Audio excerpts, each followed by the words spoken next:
No, we can't share that. So, oh, yeah.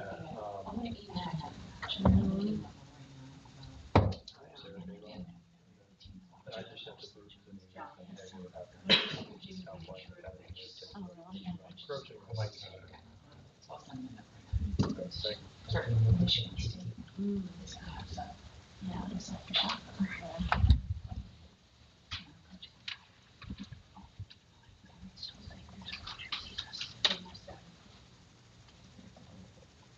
All set? Ready to go next? Yep. Okay, call the order, please. Sunshine notice, please. Hold on 1 second. The recording is not working.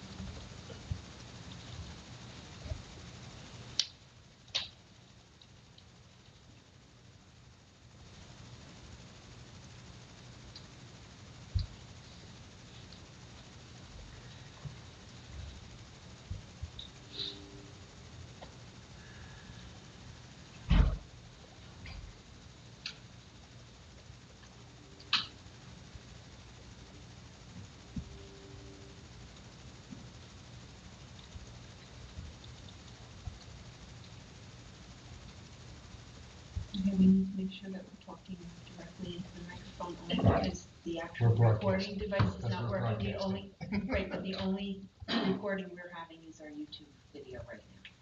The recording, the actual Liberty recording is not working. Okay. Okay, we're recording on YouTube right now. Right, sunshine notice, please. Pursuant to the Open Public Meetings Act, adequate notice of the 2025 meeting dates was published in the Courier News and Burnsville News on December 26, 2024, and posted at the municipal complex. Action may be taken. Okay, flag salute, please. I pledge allegiance to the flag of the United States of America and to the republic for which it stands, one nation, under God, indivisible, with liberty and justice for all. Roll call, please. Councilwoman Murphy? Here. Councilman Portello? Here. Councilman Silva? Here. Councilwoman Sueda? Here. Council President Sweeney? Here. Councilwoman Weibel? Here. Okay, before we go to our public comments for non-agenda items, one housekeeping announcement. The ordinance 1150-2025, which is the ordinance amending the affordable housing mixed use zone. The second reading of that ordinance is going to be at the April 15th, 2025 meeting. So that is not going to be voted on tonight. Okay, that being said, that becomes a non-agenda item. If anyone wants to make comments, 3 minutes per person.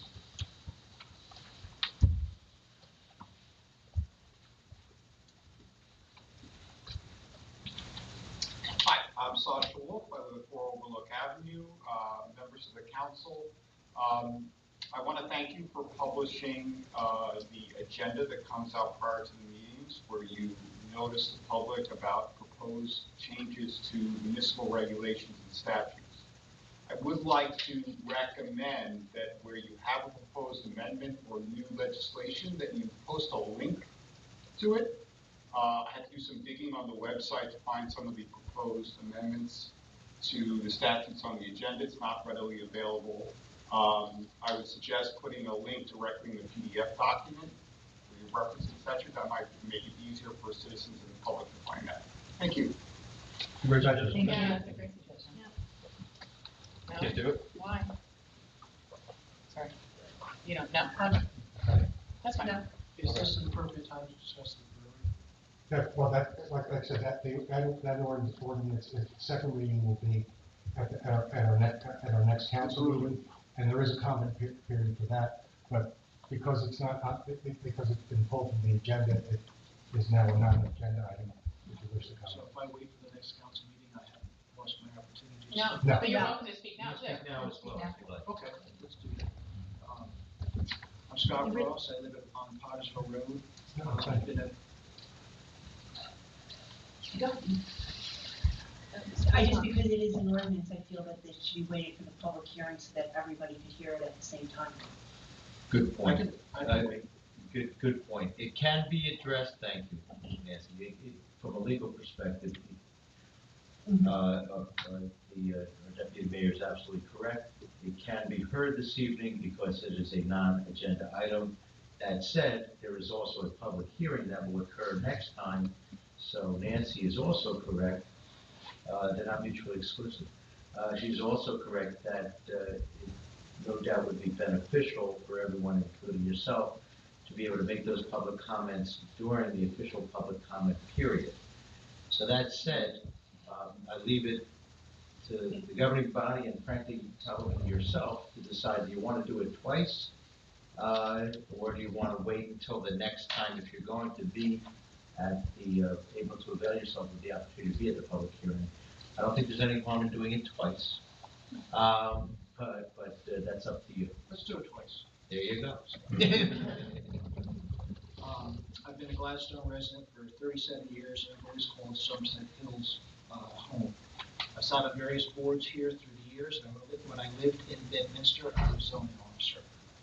So with that in mind, I have strong opinions as to why allowing a brewery in town is a terrible, horrible, not very good idea. In a nutshell, we're opening ourselves up to another drinking establishment that will possibly serve more non-residents than townfolk, potentially create parking problems, definitely require additional enforcement by police and the zoning officer, and unfortunately minimize our ability to live quietly in town. We only have to look at the situation at Burton Hill Cider, another type of brewery, on 206 to get a glimpse of the future. I drove past that establishment on October 12, 2024, at 5:14 p.m. just a few months ago. Not only was the property overwhelmed with cars and people, but the shoulder of 206 had an additional 108 vehicles parked haphazardly, many without state license plates. I have the video. The site was out of control. I doubt the owner had anticipated that scenario, and furthermore, that he had a plan in place to address that situation. It was up to the police and zoning officer and possibly the fire marshal to straighten it out, and I'm not sure it's ever been fully straightened out. I can't say that'll happen here, but even just a small part of that craziness would overwhelm our police department and zoning officer on a weekend.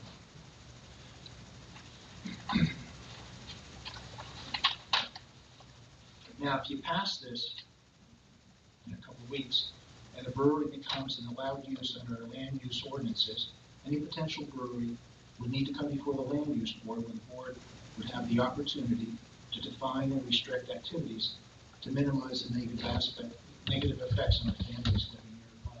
The board can consider regulating parking, hours of operation, noise levels, on and on. However, 2 points.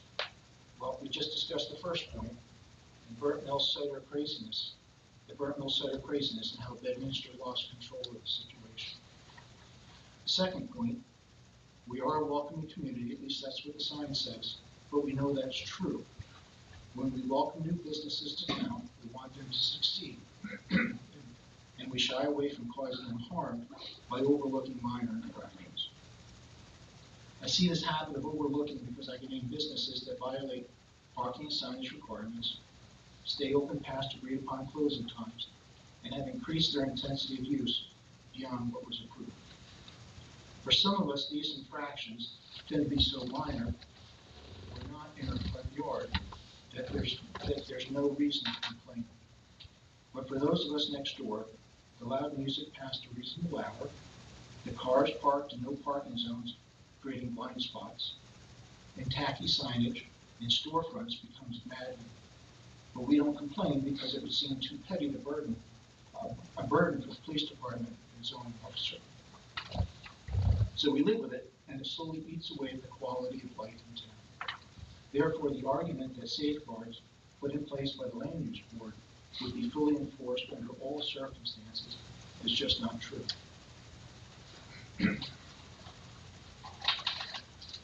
I know that updating current zoning can be beneficial under certain circumstances, but I don't see how allowing a brewery in the middle of our quiet and peaceful life here in Peapack and Gladstone fits into a beneficial circumstance in any way, shape, or form. A brewery will not enhance our life here. Please, don't do this. We deserve better. Scott, I don't think you said the name and address for the record at the beginning. So if you Scott give it to us Ross, now. 22 Pottersville Road. Thank you. I'll come back in a couple weeks. Thank you. Thank you. Nice to see you. Thank you. Thank you. Okay, any other public comments? Non-agenda items. I just have one quick question. You gotta do the same thing. Name and address for the record. Yeah, okay. That's Rick Britton, 3 Willow Avenue. A few months ago, when we had looked at the information about the Sarah K purchase, their sale, there were lots of maps and grids up there, and it appeared that the piece of land that was being sold was probably a little more than half of the park, passive park. Now there's some new stakes up, and the little dog poop thing has disappeared. The stakes make it look like the park is now, or you got maybe 30 feet of the park left. And I was speaking with the gentleman who bought it, and he said that he's been told his property line or his horizontal footage is 192 feet, which would go up to those stakes. So are we in fact losing the whole park? So, I just responded to Donna's email from last night, brought it up with Jamie and John. We're gonna have Bill Ryden take a look and make sure that, the surveyor didn't make a mistake, there's no encroachment. As it was, solidified previously, that's how it should remain. I don't know the exact footage of everything, but it's possible that the surveyor made a mistake where the stakes are. That's human error. And the issue could certainly be, it's 192 feet, but where's the point of beginning? And that's, Well, the point of beginning is my driveway. So I'm anyway, not, I don't care, I'm not worried about that, because you promised me a 30-foot setback. So that's not I don't have any issue really, other than disappointment that we're losing half the park. Yeah, it was subdivided and approved as such, it was sold as such, and so there can be no deviation from that. But like I said, I emailed you guys maybe 15 minutes ago, so you'll see it later. Okay. But we're gonna. Okay, good, that was it. thank you.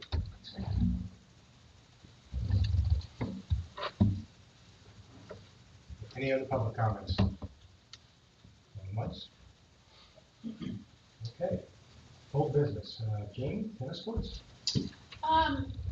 Not a huge update. I'll say is that Eric and I met with the Classic Turf group yesterday. 2 gentlemen came to talk to us about the substrate itself, the base of it, how long it would take to build it. And at this point, we're thinking we're going to be putting the tennis courts north-south here on the municipal, north-south? North-south, so right? that we're not dealing with the sun. Right.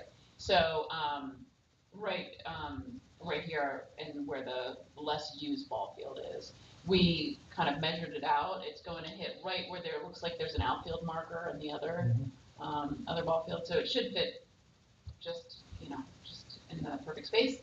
So anyway, had a good conversation about that. So now we're going to go out for bid, Classic Turf as well as, other vendors and go from there. But the plan at this point, just as a reminder for those of you who are here, the plan at this point is to move forward with the tennis courts. We're putting the pickleball courts on hold at this point. Okay.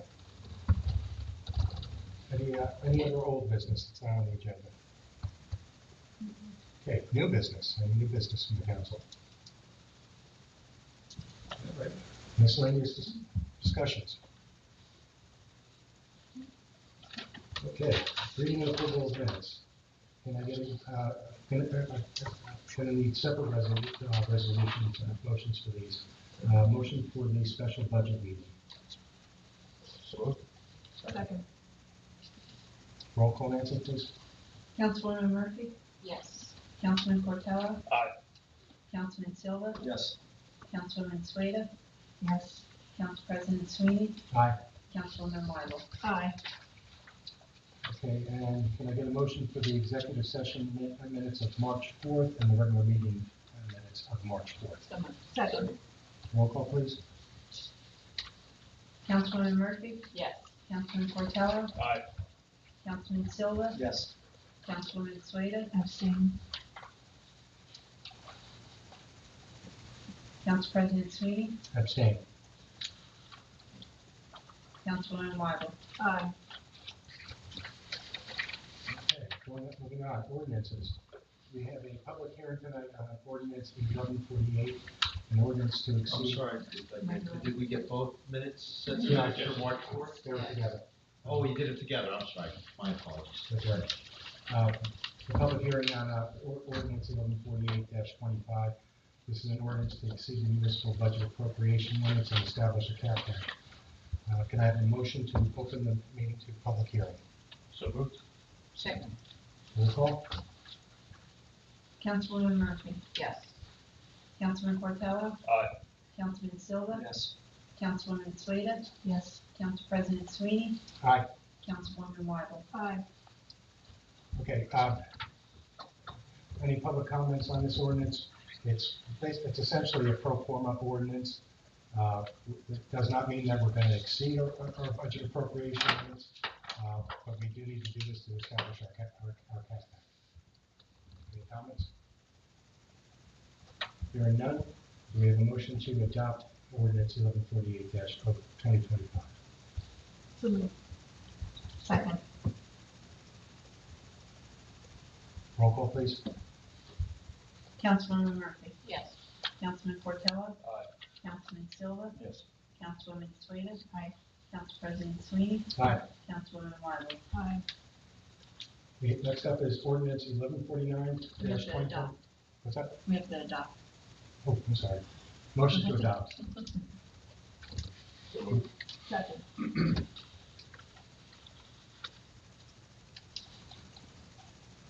Councilwoman Murphy? Yes. Councilman Portello? Aye. Councilman Silva? Yes. Councilwoman Sueda? Yes. Council President Sweeney? Aye. Councilwoman Wyble? Aye. Okay, next up, ordinance 1149-2025. This is ordinance amending the sewer charges. We have a motion to open this up to the public. So moved. Second. Roll call.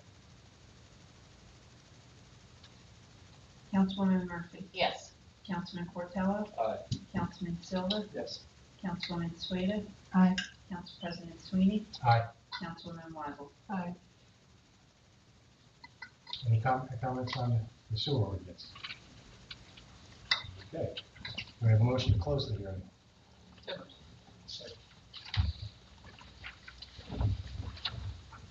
Councilwoman Murphy? Yes. Councilman Portello? Aye. Councilman Silva? Yes. Councilwoman Sueda? Aye. Council President Sweeney? Aye. Councilwoman Wyble? Aye. Now, do we have a motion to adopt? So moved. Second. Councilwoman Murphy? Yes. Councilman Portello? Aye. Councilman Silva? Yes. Councilwoman Sueda? Aye. Council President Sweeney? Aye. Councilwoman Wyble? Aye.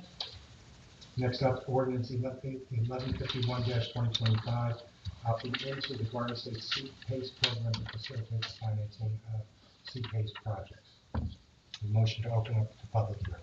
So moved. Second.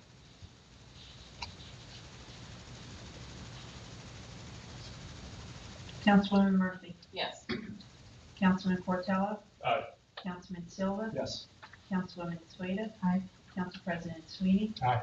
Councilwoman Wyble? Aye. Do we have any comments from the public on this ordinance? Okay. Motion to close the hearing. So moved. Second.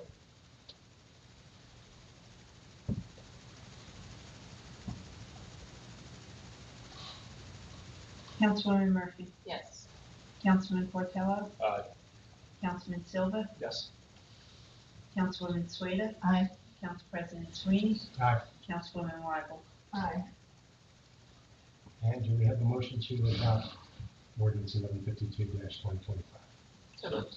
Second.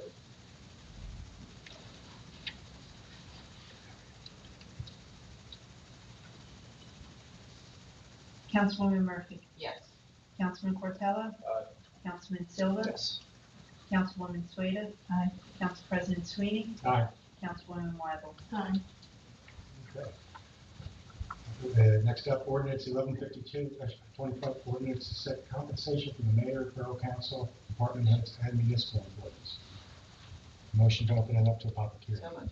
Second.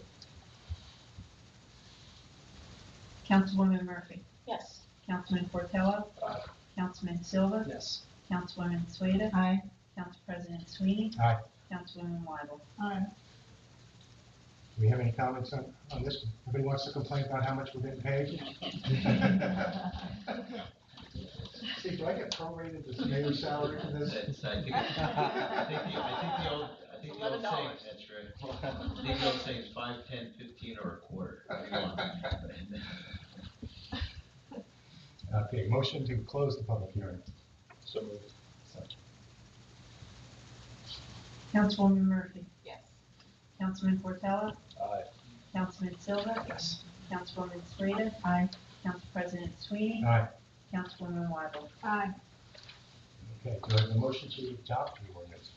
Second. Councilwoman Murphy. Yes. Councilman Portello. Aye. Councilman Silva. Yes. Councilwoman Sueda. Aye. Council President Sweeney. Aye. Councilwoman Weibel. Aye. Okay, next up, 1153-2025, an ordinance for the protection of trees in the borough of Peapack and Gladstone. Do we have a motion to open up to the public? So moved. Second. Councilwoman Murphy. Yes. Councilman Portello. Aye. Councilman Silva. Yes. Councilwoman Sueda. Aye. Council President Sweeney. Aye. Councilwoman Weibel. Aye. Any public comment on the tree ordinance? Hearing none, do I have a motion? Oh, we will. I totally thought you were joking. I didn't want to trip as I was running to the podium. Hi, again, Sasha Wolf, 4 Overlook Avenue. Members of the council, first I want to thank you for the concept of this ordinance to protect trees, but I'm concerned about a potential hole in the proposed ordinance. So there are exemptions listed in the language, and the zoning officer ultimately would approve a permit to remove non-borough trees. But I foresee situations where a tree could have historic value, could be a rare species. A neighbor may have an interest in that tree because of a potential adverse possession claim or something of that nature. There is no provision for a notice period after the person who wants to cut down a tree files an application with the zoning officer, and then the zoning officer would be able to notice that to the public, so an interested party would then have a chance either to object, to go through other legal proceedings, unless it's in a different part of the municipal code, which I'm not familiar with.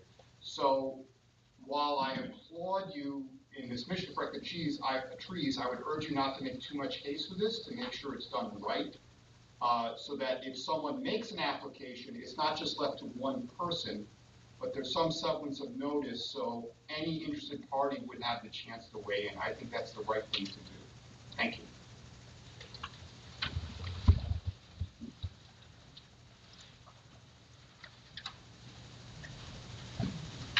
Good evening, John Kepler, Holland Avenue. A question about Appendix A. It seems to be the approved list of trees, and it seems like it's all just flowering trees, short shrubs, dogwoods. It doesn't seem to make sense if that's the only list of, if you cut down a 20-inch oak to plant a dogwood as its stead. And rather than have a list that's hard-coded into this document, if you wanted to change it in the future, you'd have to re-change the ordinance. It seems that it should be the list that's maintained by the superintendent of public works, and as well as the invasive species, because that changes by year, decade. In the past, people would plant ash. If you plant ash now, it's going to be dead in no time. So. That's my comment. At least that's the way I read it. That Appendix A is the exhaustive list of replacement trees. Is it exhausted, Jim? The approved list. Right, the approved list. Yeah, I honestly didn't, Alright,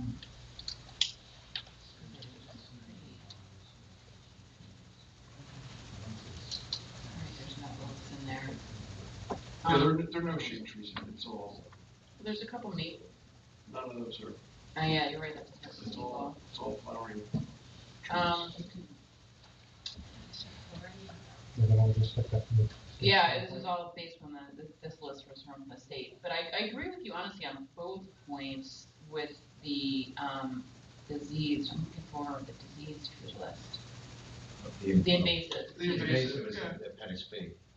That's a pretty good list, but, you know, it does change, you know. Right, But it seems like it should just be a list that's maintained by the superintendent. right, not part of the ordinance, so we'd have to change the entire ordinance. Right, because, you know, this, years down the line, you know, we can foresee, you know, something attacking that ash tree. Mhm. You know, you certainly wouldn't want to plant an ash as a replacement tree. The reason I would say keep it in the ordinance is if we put it somewhere else, if it goes into a resolution that's, say, done every year, you know, on reorg or what have you, then people are gonna, it's not gonna be readily, you're not gonna be able to find it that easily. I'd rather go through the ordinance process to add to that list once a year, because at least this way it's in that one location. You know, just like tonight, the thought about having the language linked to a PDA from the agenda, it's right there for you to find it. I'll defer to Jamie, you know, whether the list of trees is, you know, is really comprehensive. Well, right, We can I mean, always review that later. right, it just seems surprising, And it also seems like it should be, you know, a kind type of tree. You know, Right. A shade tree should be planting a shade tree, not a right, I'm just flowering. trying to look for the wording to say whether this is an exhaustive list or a suggested list. I apologize that I'm, on my phone and not on my computer, so it's a little bit harder. If I may, while we're Yes, thank you. looking, if I can chime in a bit, first of all, the appendix A list does have a language that doesn't solve the problem, if there is a problem, but with respect to people, a person who seeks to plant a tree species that does not appear on the list for replacement purposes shall provide proper justification in writing to the zoning officer, etc. So there's a mechanism to get trees that are not on that list, but certainly we want to make sure the list is the right list to start with, number one, for the replacement trees. As far as I would concur with Deputy Mayor Sweeney, that in my experience, it's usually an appendix. That's why, of course, you put it in an appendix and not bake it right into the statutory language, the lists of invasive species or replacement tree species.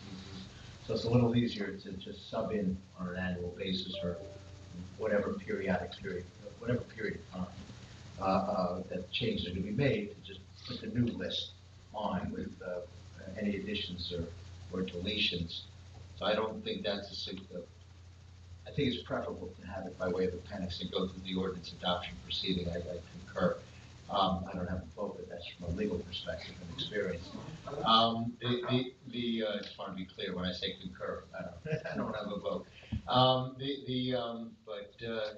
And as far as the appeal point that was brought up by a member of the public, truism, double checking it, there is an appeal process for at least for the individual who is seeking the permit. 19-6, any person aggrieved by the provisions of this section shall have the right within 10 days from the written decision of the zoning officer to appeal to the Borough Council, who shall review the decision unless it's revoked or modified, it remains in full force and effect. So there is an appellate process for the That's not what I was.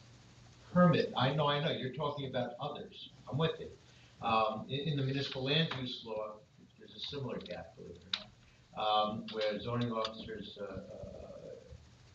are not required to notify the general public or even neighbors of decisions on zoning permit applications, So the question often arises, well, how do they appeal?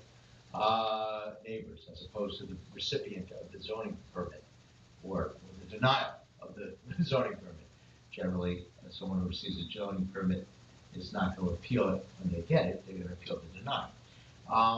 So I just point out that that is something that exists even under the municipal land use law. I don't know, I'm not familiar with tree ordinances that provide for notice beyond, we'll wait till you come up perhaps, but that have a broader notice provision when a permit is granted or denied for tree replacement. There's no statutory requirement to go 200 feet beyond like the land use applications and the like. So it's something we can perhaps look into if it's a desire of the governing body. I will though also add, just for everyone's edification, if you don't already know, these ordinances require DEP approval for them to be effective. That's the case with a lot of, with some ordinances, such as noise ordinances. I happen to know 71249 of the NJAC. If a municipality has an ordinance that is not approved by DEP for noise, it's not valid and effective. We made sure this ordinance in draft form before it was introduced. My kudos to the members of the governing body who did this together with me, made sure we had DEP approval of the ordinance before introducing it. So we do have their imprimatur for what that's worth. But that's all I have to add. The rest is policy decisions. Yeah. So I mean, I agree with John. It doesn't seem that much burden to on a regular basis if we feel like, like the chestnut tree or the ash tree, all these trees that we've lost over the years. If it changes, we can change that invasive species or problem trees. It's kind of weird, that they have such a limited flower tree list. It's not exclusive. The verbiage underneath that chart makes it so that you can plant whatever you like. When I spoke to the other attorney in Mr. Warner's office and we worked together on this, the replacement tree wording is pretty, simple. It basically says you can pick whatever kind of tree you want. And we talked about saying, if you have a shade tree, it has to be a shade tree. And don't get me wrong, there's part of me that would love to see that, but there's another part of me that's not kind of the reality is if someone takes a tree, we're asking them to replace a tree, but if they want it to be a flowering tree instead of a shade tree, that's their prerogative. It doesn't seem like that list is completely limiting though. So I don't know if it would really impact how someone was making a decision. I don't know if someone's going to go to that Appendix A to pick out a tree, or if they're just going to pick a tree that they want, and if it's a shade tree, it's a shade tree. I don't know where Well, you're the wording says from Appendix A. Right. So that's Okay. what kind of. Yeah, no, I really, John, I appreciate your point. Okay, I feel like. I mean, you could change the Appendix A with the resolution next week, or Yeah. If that's what you're saying. No, We adopted the ordinance. We'd have to do it by another ordinance. Oh, you'd have to. Yeah, because we're adopting this ordinance, yeah. Well, that's what I was saying. You get. But see, I think it's just actually more important to have it in the ordinance, so that when somebody goes online and searches tree ordinance, they have it all right there, and they're not emailing the clerk's office and saying, do you have a list of the trees? Well, I don't know, the gentleman's point that, you cut down a 55-inch oak tree that's, in your neighbor objects to it, we need to plant a dogwood in its place. That seems kind of inappropriate. Or 4 dogwoods. So. Right, because the size, and especially you don't even have that as an option on that list.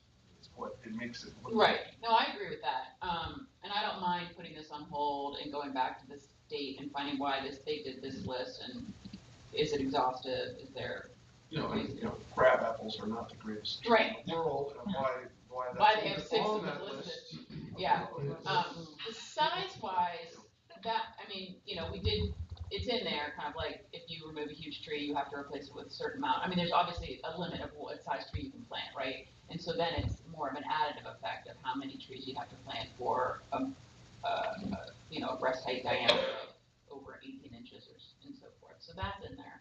Yeah, I understand that. So. Take exception with what you have to plant in its stead, Mhm. and the list that is offered. Yeah, the list, I mean, and I don't disagree with you, but, I don't know how anyone else up here feels. It is a little bit hard to already put these kind of, permits for removing trees in your property. And I know some people, and just that bothers them, right? That they're my trees and I can do whatever I want. So then to also say you have to, have these other guidelines of what you can plant. I just struggle with that a bit.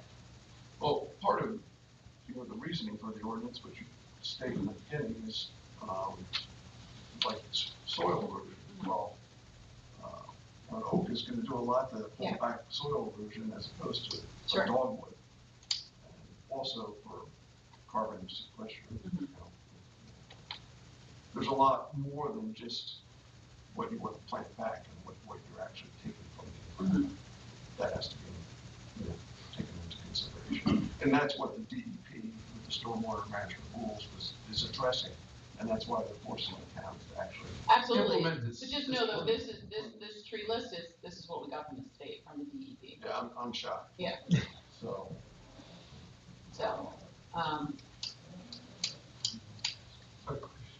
Thank you, John. Thanks, John.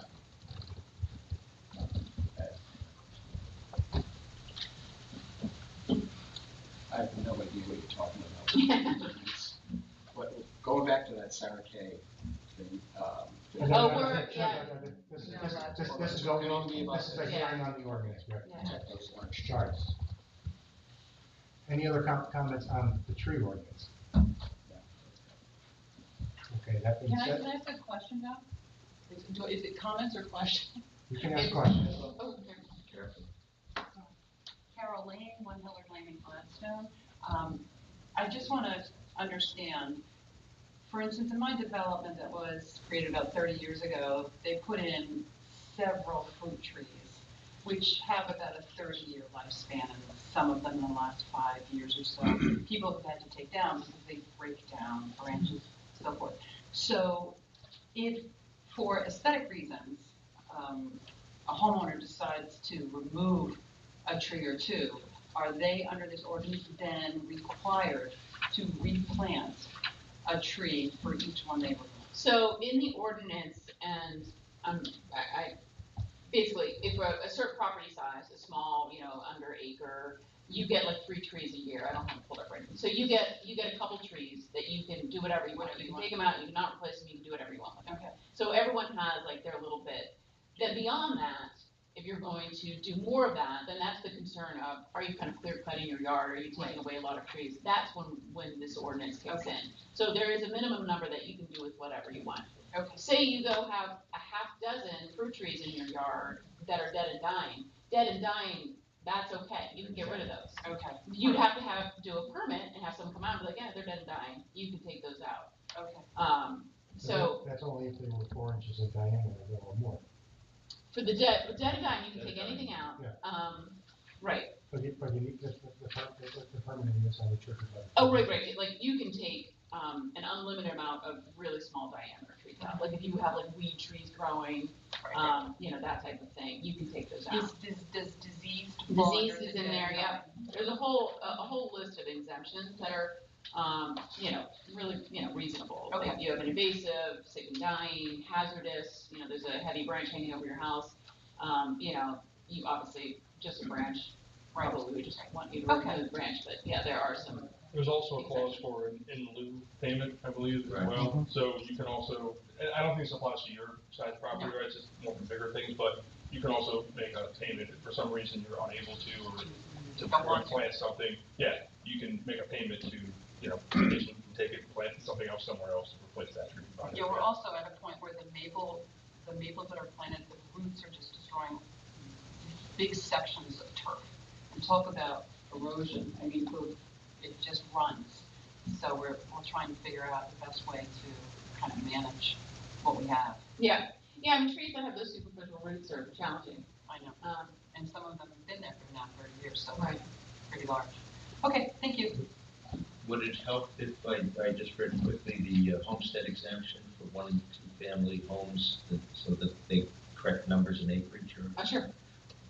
Just for the benefit, in any one calendar year, these are exemptions, the removal of 3 trees with a diameter breast height of between 4 inches and 18 inches from 1 family or 2 family residential lots of 3 acres or less. You have that as an exemption.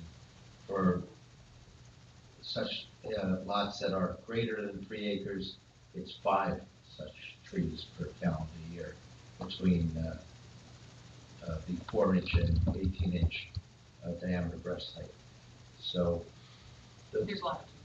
there's latitude built into the ordinance, and again, that ordinance, including those homestead lot exemptions, as we call them, was approved by the DEP, who requires that the 1 and 2 family homes lots be subject to these tree ordinances. It's not a unilateral decision by the governing body, not to say what the governing body would or wouldn't decide it, but it's mandatory that they be part of that 1 and 2 family lots be subject to the tree replacement obligations in the ordinance, but even DEP recognizes some latitude leeway for such lots. Okay, thank you.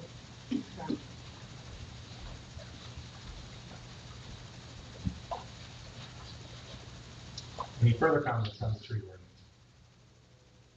Okay, motion to close the public hearing. To change some of that wording. I just Did worry. somebody? No. You guys can discuss it after. Yeah, Okay, sorry. We close. Close the open hearing, sorry. Still moved. Second. Councilwoman Murphy. Yes. Councilman Portella. Aye. Councilman Silva. Yes. Councilwoman Sueda. Aye. Council President Sweeney. Aye. Councilwoman Wyler. Aye. Okay, before bringing it to a vote, my understanding is the DEP has wants us to have this passed sooner than later, Mhm. and we're already. Yeah, we're already 10 months past the deadline. I mean, I just don't know I mean, I guess my concern, I think that, Mr. Kapler makes a good point about that list, and obviously it's not exclusionary, but it kind of implies that it is. Like, take a look at this list. If you want to read the verb at the bottom about you can use something else, looking at this list more critically, it does seem a little bit strange that it's all these small flowering trees. I would rather almost see this approved list of replacement trees be ixnayed out of it, and we say in the replacement tree ordinance, any kind of invasive native, non-invasive native, tree. Something simple, and versus having a list like this that would have someone say, oh, maybe I should just put a crabapple instead of my, healthy oak. I'm not opposed to that. I mean, what's going to delay a couple of weeks at this point, just to make sure it's all, cleaner Right. for residents? I mean, do you think that we'd have to go back to DEP if we remove the appendix? If it's the pleasure of the governing body to carry it to another meeting and hearing date, I would want to make sure that any such change that we are considering would not be problematic with DEP, so that once we adopt it, we know it's valid and effective. I think that would be prudent, as it was the first time we did it. So whether it be double checking the list, changing the list, eliminating a list and putting in some additional or different verbiage, whatever we do, whatever you decide, I certainly want to get pre-approval on the draft, if you will, from DEP. I think that would be prudent. And we would have to determine whether or not such change was a substantial change or not, in order to decide whether we had to introduce the ordinance again or not. I'm not gonna render a preliminary opinion because we don't know yet what, if anything, would change. So, Right. But Your thoughts, if we just remove the list, do you think then we would have to reintroduce it? Yeah, I think that. if we remove the list entirely, again, I would do a two-step. You know, I would check with DEP to make sure that they would still approve it. And then assuming they would, then we would determine whether it's a substantial enough change that we should introduce it. And I'm generally conservative. Yeah. Okay, so, Could you, John, I'm John, speaking out of turn. John, the public hearing is closed. Do I have either, I'm gonna ask for either a motion, to adopt this ordinance or to take, or a motion to table it? I hate to do it, but I sort of want to table it. Okay. Do we have a second? Second. Councilwoman Murphy, Yes. Councilman Portello, Aye. Councilman Silva, Yes. Councilwoman Sueda. Council President Sweeney, Aye. Councilwoman Weibel. Aye. Okay, this this ordinance has been tabled until further notice. That was our last ordinance. Okay, resolutions. Request to consent? You know what? We got one. Gotta pull one. Oh, yes. I'm gonna do a consent agenda, but I would want to pull, resolution 60-25. I'd want to pull 62-25. And 67-25. 67. Okay, so do I have a resolution for 61-25, 63-25, 64-25, 65-25, 66-25, 69-25, and 70-25? So moved. Second.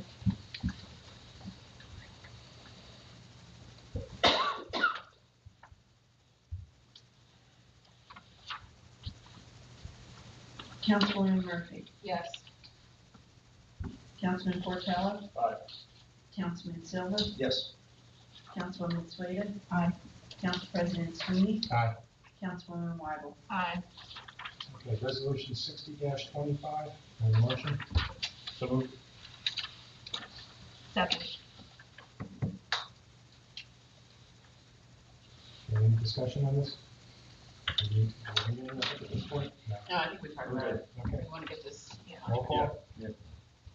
Councilwoman Murphy, yes. Councilman Portello, Aye. Councilman Silva, Yes. Councilwoman Sueda. Aye.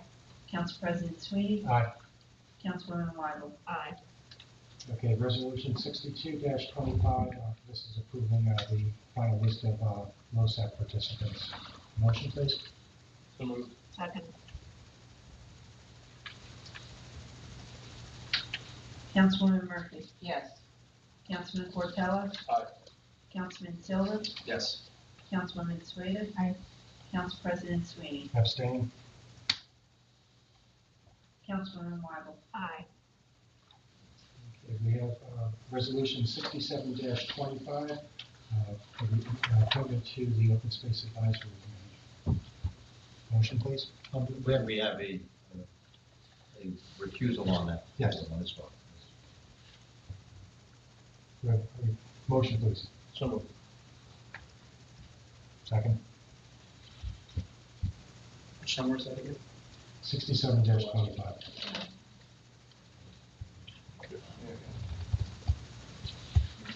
Eric? Me? I think it's, I second. Councilwoman Murphy, Yes. Councilman Portello, Councilman Silva, Yes. Councilwoman Sueda. Council President Sweeney, Aye. Councilwoman Weibel. Abstain. Okay, bills list, resolution 68-25. Get a motion, and a second, please? So moved. Second. Okay, any items need to be pulled for discussion? Hearing none, roll call, please? Councilwoman Murphy, Yes. Councilman Portello, Aye. Councilman Silva, Yes. Councilwoman Sueda? Aye. Council President Sweeney? Aye.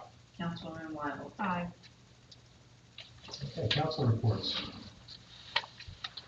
Anyone have a report to their committee today? I have just a quick report on sewer. As all of you know, on Tuesday, March 11th, the DPW received a notification from New Jersey One at 4:30 regarding a water main break on Main Street. Brad, the head of DPW, responded and performed what is called a mark out, which is required. It's a plan where they mark the area where the digging will occur to ensure safety and to ensure that there's a plan moving forward with where the digging is occurring.